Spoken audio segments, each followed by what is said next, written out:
For 400 years, the condemned ship had killed every single being that tried to board it.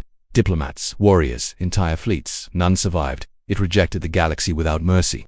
Until one day, a small human survey ship with only 11 people approached. They carried no weapons, they made no demands, and the ship that had never opened for anyone, opened for them. But what happened next would leave the entire galaxy asking the same question.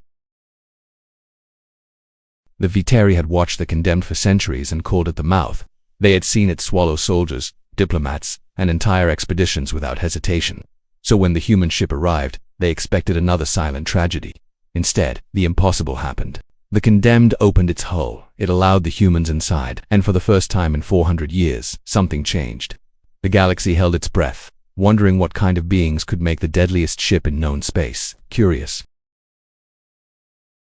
In the 400 years that the ship had floated at the edge of the Raylan cluster, the galaxy had developed a consistent relationship with it. Terror, not the ordinary terror of something that moves fast or fires weapons or threatens in ways that can be modeled and planned for. Something older and quieter than that. The terror of a locked room that everyone knows is locked and nobody knows why, and from which, occasionally, people do not come back. Different species called it different things. The Viteri called it the Mouth. The Dresden called it the Empty God.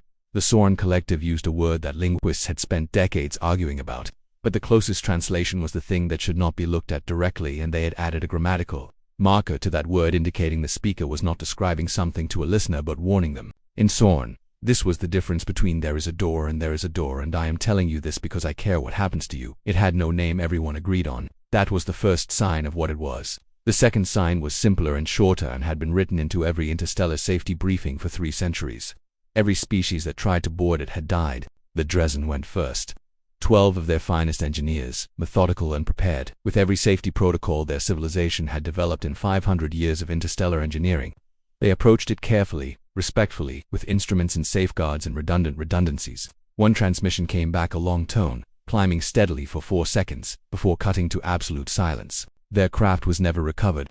The only evidence that 12 of the Dresden's best had ever been there was a faint scorch mark on the hull, shaped, if you looked at it long enough, like a hand reaching outward. 40 years later, the Cathari tried. The Cathari were warriors, and their philosophy of problem-solving was the philosophy of sufficient force. They sent 400 soldiers in heavy assault craft and broadcast the entire operation live because they were certain this would be the moment the galaxy watched them claim something ancient and powerful, and they wanted the galaxy to be watching. The ship stopped dead 500 meters from the hull. Life support, engines, weapons, everything, dark in under 3 seconds. When recovery teams retrieved the craft, they found 400 soldiers sitting quietly with their hands folded in their laps, alive, uninjured, and looking, every one of them, deeply and permanently afraid, not of something that had happened, not of something they could describe, just afraid. The way you were afraid of something that showed you what you were and made you understand that what you were was much smaller than you thought. The galaxy held another long meeting. Over the following 3 centuries, 9 more attempts were made. Diplomats, automated probes, military forces with technology improved specifically to address the failures of the previous attempts. All of them ended the same way. The ship became known as the Condemned, a Category 7 existential risk, officially, someone else's problem, unofficially, until Captain Elena Voss made it hers. The priority alert arrived while she was on her 3rd coffee and an uninteresting asteroid survey report, and she read it twice before she set the coffee down. The Cathari had tried again. 1,200 soldiers this time, with a I-piloted assault craft and technology 3 generations newer than their last attempt. They got within 50 meters. Then they sat down and died afraid, and the Condemned moved 17 degrees of rotation. After 400 years of absolute stillness, the ship had turned, and the direction it had turned, with the specific precision of something that knows where things are, was toward inhabited space, toward the younger species, toward humanity. Voss looked up at her first officer, Dak Reeves. "Plot a course," she said. Dak placed a data chip on the table without speaking. He had already plotted it. She gathered her 11 crew members and told them the truth, all of it, without smoothing any edges or softening any outcomes.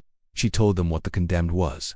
She told them what it had done to every species that had tried to approach it. She told them she was going to go, and that anyone who wanted to leave could leave with full pay and no record and no judgment. 10 seconds of silence.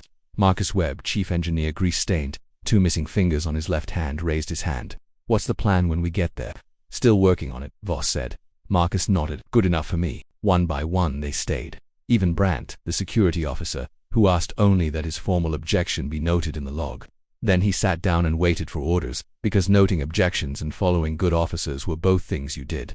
For 3 days, warnings poured in from 14 species. Desperate messages. The Viteri sent for separate communiques and increasingly urgent diplomatic registers. The Dressen, who had lost 12 people to that ship, sent a message that Voss read 3 times because it contained something beyond warning. It contained grief, please, it said. You do not understand what it is. Voss sent one calm acknowledgement and stopped reading. On the 3rd morning, the condemned appeared on their long-range display, and it looked wrong. Not broken, not damaged, wrong in a more fundamental sense. As if the space around it operated under slightly different rules. As if light in that region had a different relationship with matter than light normally did. Yara, the science officer, noted this in her notebook with 3 consecutive question marks and then, after a moment of thought, added a 4th. The ship was 3 kilometers of dark overlapping hull plates that gave no light back and asked for none. And it was pointing at them. They crossed the outer perimeter, the distance at which every previous expedition's instruments had begun failing. On the Resolute, the instruments didn't fail. Marcus looked up from his console with the expression of a man who has found something impossible and is deciding how to feel about it. The engine's running 12% better than it should. I didn't change anything. I checked everything. Nothing's wrong with it. He paused. It's helping us, he said. Brandt tried the weapon systems out of professional habit. They declined to activate. Not ominously, simply indifferently. The way a door declines to open when you push instead of pull. He tried twice, then looked at his console with the measured acceptance of a man who has adapted to tactical realities before. Guess we're not here to fight, he said. At 300 meters, Voss ordered them to stop. The condemned filled the viewport. Beautiful and ancient and patient. In the way that very old things are beautiful and ancient and patient. Not from design or intention, but from having outlasted everything that wasn't. Voss suited up. She crossed the void alone, 8 minutes of drifting through complete silence between her ship and the thing that had ended every previous attempt. When she reached the hull, she pressed her palm flat against it, at the old Dresden scorch mark, and she waited. She didn't ask for anything. She didn't demand anything. She didn't come with instruments or weapons or safeguards or the invisible armor of the assumption that this was dangerous and therefore had to be treated as dangerous. She came with her hand against the metal in silence. The hull was warm, not from external heat, warm from the inside. The specific warmth of something alive that is generating its own heat. The warmth of presence. It vibrated once beneath her palm, deep, slow, like a single breath taken by something very large that had been holding it for a very long time. Then, 3 meters to her right, the ship opened. Not violently, not with force. Gently, plates folding back from each other the way a hand unclenches when it has been holding something tightly and decides, finally, to let go. A passage appeared, and it was filled with soft blue-gray light that pulsed with a rhythm that was not mechanical, not electrical, organic, alive, a heartbeat. Voss looked back at the Resolute, small and steady against the stars. I found the door, she said quietly. Through her earpiece, Doc's voice came back, calm and immediate. We see it. We're with you. 4 of them went in first, Voss, Dak, Brandt, and Yara. The corridors were lined with living light. The walls shifted in slow blue-gray patterns that had a logic to them, not random, but patterned the way water is patterned, with a current underneath. They walked in silence, and the silence was not uncomfortable. It was the silence of a place that had been waiting for people who knew how to be quiet. They found the preservation chambers, the Dresden equipment, 400 years old, arranged with the care of a museum, not damaged, not discarded, kept. 12 sets of instruments, 12 suits, everything exactly as it had been when its owners last touched it. Yara stood in the doorway and wrote in her notebook. It kept their things. All this time, no one answered, but the question lived in all of them. They found the map room, a sphere 20 meters across. Every surface covered in a representation of the galaxy, more detailed and more accurate than anything human cartography had produced, and beyond the edges of what humans knew. Continuing outward into the unmapped dark, the map went on. Yara turned slowly in the center of it. How old is this? She whispered. The walls pulsed once when she spoke, acknowledging. Ship tested them. A gap appeared in the floor, sudden and complete. 12 meters of open space between where they stood and where the corridor continued. No warning, just the gap, and for humans at its edge. Voss looked at it, then she sat down. The others sat. They talked not about how to cross the gap, but about the ship, about the Dresdenmark, about the soldiers and their empty fear, about what it must be like to travel alone for thousands of years, about the strangeness and the weight of what they were sitting inside. After 40 minutes, the floor came back. As if it had always been there, Yara wrote. It wanted to see how we responded to the unexpected. We sat down together and talked about it. Apparently that was correct. On the 6th day, the lights went out. Complete darkness. Sudden, without warning. None of them moved. Voss heard Brandt's hand find his equipment belt and said, quietly, wait. He waited. For people in absolute darkness. Together. Not moving. Breathing. The specific quality of 4 people who are frightened but have decided, without discussing it, that they are more interested in where they are than they are afraid of it. 3 minutes. Then the lights came back. Brandt let out a slow, controlled breath. I hate this ship, he said. No you don't, Voss said. A long pause. No, he agreed, I don't. On the 9th day, they found the amphitheater, a circular room, 50 meters across, walls curving inward to a high central point. The floor was dark and reflective. At the center, a pool of still liquid that caught the ambient light and returned it in slow shifting patterns. They stood at the entrance for a long time. The pool pulsed once. One slow pulse, like a heartbeat acknowledging a heartbeat. Voss walked to the edge and looked down into it. She crouched. She looked into the patterns moving in its depths. Not water, not anything she could name. Something simply present in the way that very old things are present, with weight and depth, and the quality of having outlasted most things and knowing it. She looked for a long time. Then she stood up, and she turned to face the center of the room, and she said the simplest words she had.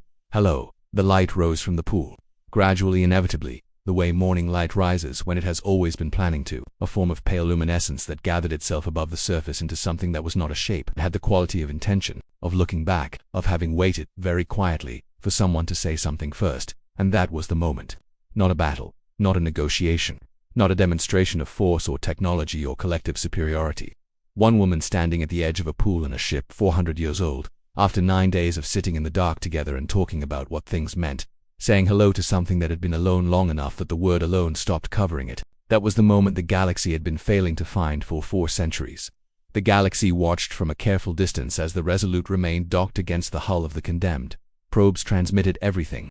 Emergency councils convened on 14 worlds. The footage was analyzed frame by the finest zen psychologists and linguists the galaxy had produced.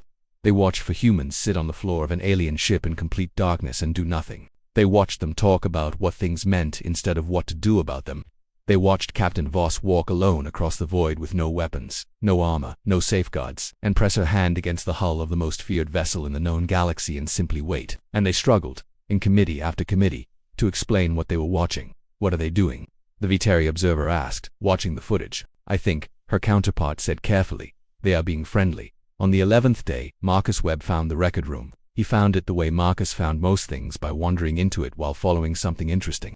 It was deep in the ship, 5th level, a section they hadn't mapped yet, and the walls were covered floor to ceiling in dense layered script that Nadia, monitoring from the Resolute with the translation work she had been building for 9 days, began to slowly decode. Marcus read it for 4 hours. When he came to find Voss, he sat beside her in the forward observation room and was quiet for long enough that she turned to look at him. What did you find? She said. A record, he said, of every civilization it visited. Not just the ones that tried to board it. All of them. Hundreds. Over thousands of years. And it's the same thing, every time it approaches. They respond with fear or force, it withdraws. We knew that, Voss said. I'm not done. He looked at his hands. There are records from before the Drazoon, from before any species currently alive.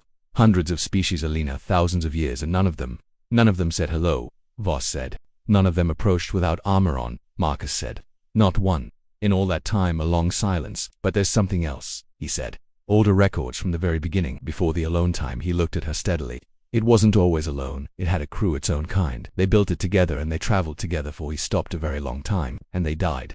One by one, until it was the only one left, and it kept going. Because stopping didn't seem like an answer. Voss sat with that, and then, she said. And then it kept trying, Marcus said. For thousands of years after that, every species it found, every attempt, every failure, and it kept trying. He looked at her. Alina, I think that's what it was doing with all of them. Not testing them, not judging them. Trying to find someone who would stay, Voss said. Yes. Outside the forward window, the stars moved in their slow way. There's one more thing, Marcus said. At the end of the record. After all of it. 2 entries that are different from the rest. Different how? The others read like data. Observations, but these 2 read like he paused. Like someone writing to themselves in the dark. Voss looked at him. The first entry is from when it detected humanity. It records not just what we are but what it noticed about us. That we had nearly destroyed ourselves and chose to reach outward anyway. That we build things and break them and build them again. That we mourn. That we apologize. That we are, in the records, words. He looked at his translation notes. Small, damaged, and still trying. The silence in the room changed quality. And the second entry, Voss said softly. Marcus was quiet for a moment. The second entry is from when you pressed your palm against the hull. He looked at her. What does it say? It says, he looked at his notes. She arrived without armor. She waited without asking. She is what I have been looking for. She is the kind of thing I was. Voss looked at the stars for a long time. It knew, she said. It had been hoping, Marcus said. That's different. She thought about that. About something very old, traveling alone in the dark for longer than human civilization had existed.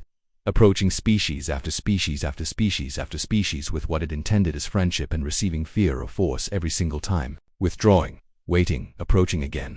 Not because it didn't understand the risk, not because it was naive or desperate or broken, because it had decided, in some moment early in its long solitude, that the universe was large enough to eventually produce something that would recognize what was being offered. That hope was not a strategy, but it was also not nothing. That if you kept going long enough, in the right direction, with the right kind of patience, something would eventually say hello back.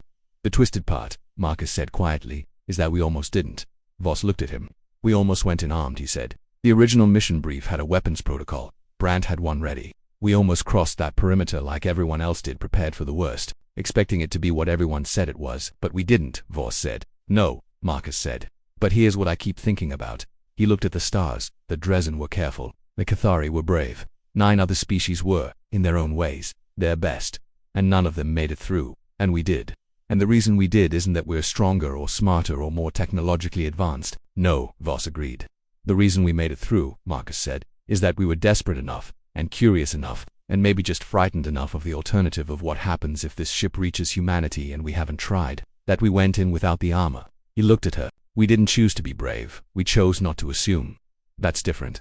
And the twisted part is that 400 years of everyone else assuming 400 years of species after species approaching that ship already certain it was a threat, that turned something that was just lonely into the most feared object in the galaxy. The room was quiet. We didn't save it, Voss said. No, Marcus said. We just finally showed up the way it needed someone to show up. Both ships left the Raylon cluster together. The galaxy watched them go and did not understand what it was watching, and would spend years arguing about it in committees and conferences and formal diplomatic sessions that produced a great deal of language and very little clarity. The ship that had been called the Condemned was named the First Step by Nadia, in a corridor on the 11th day, without ceremony, because it was. On the bridge of the first step, Voss stood with her palm pressed against the forward wall, the same warmth she had first felt against the hull outside. The warmth of presence, of something alive that was glad she was there. Ahead of her, stars she didn't know yet. Behind her, 11 humans working at tasks they were only beginning to understand, learning a ship that was learning them back, an ancient mind that had traveled alone for millennia pulsed through the walls in its deep, slow rhythm, no longer in standby, fully awake, moving with purpose for the first time in longer than she could hold in her mind as a real number. She thought about the record, about thousands of years of trying, about every species that had approached with armor and weapons and the preemptive certainty that something ancient and powerful must be a threat. She thought about Marcus's words. We didn't choose to be brave, we chose not to assume. She looked at the stars ahead. The twisted truth of it was that humanity had nearly been just like everyone else. The weapons protocol had been in the original brief. Brandt had been ready. They had been this close to crossing that perimeter the same way every other species had, armored, armed, and already afraid. And the difference between that and what they actually did was not heroism. It was not some innate human superiority. It was 11 people who were more frightened of never knowing than they were of whatever was inside, who had sat in the dark together and talked about what things meant, who had been just desperate enough, and just curious enough, and just tired enough of the alternative to try something different. The ship pulsed, warm, steady, glad. Voss pressed her palm flat against the wall. Okay, she said softly, let's go. And the most dangerous thing in the galaxy moved, not as a threat, not as a weapon, not as the Condemned, but as a ship with a crew. And the stars ahead were not obstacles or unknowns or dangers. They were the next hello. And for the first time, the galaxy understood what had actually happened. Not that humans were fearless, but that they had been afraid of the right thing. Not of what was inside the ship, of what it would mean if they never found out. If this story moved you, subscribe for more human stories from the stars.